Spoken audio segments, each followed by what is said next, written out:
Welcome to the tutorial on adding a co-representative to a case. Please keep in mind that the CBCA's electronic docketing system, also known as EDS, performs best when you access it using the following web browsers: Google Chrome, Firefox, Safari, or Microsoft Edge. We recommend that you do not use Internet Explorer. So, let's get started. Each case can have up to 10 representatives, also known as co-representatives, who can access and file documents in EDS.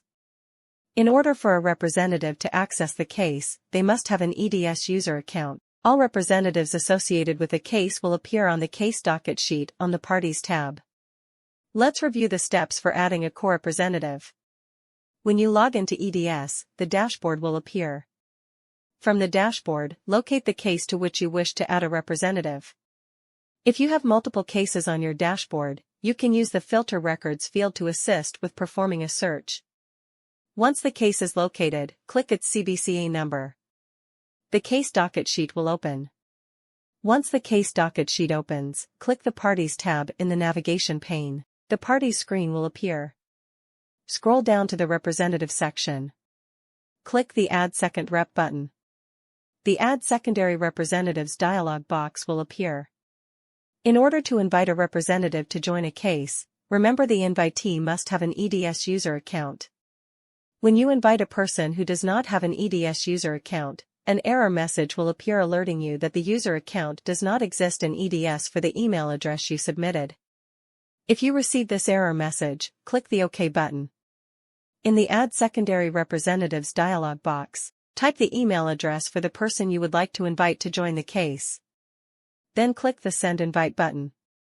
The Success dialog box will appear letting you know that your invitation was successfully submitted. Click OK.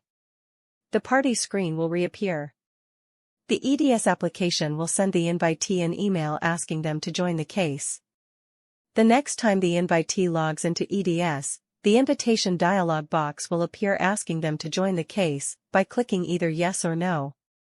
If the invitee accepts the invitation, they will automatically be granted access to the case. After the invitee has accepted the invitation, the next time you, the primary representative, log into EDS and scroll down to view the Party screen, you will see the additional representatives information in the Representative section.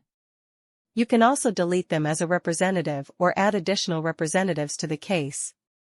This concludes the tutorial on adding a co-representative to a case. To learn more about using EDS, check out the other tutorials in the filing section of our website at www.cbca.gov.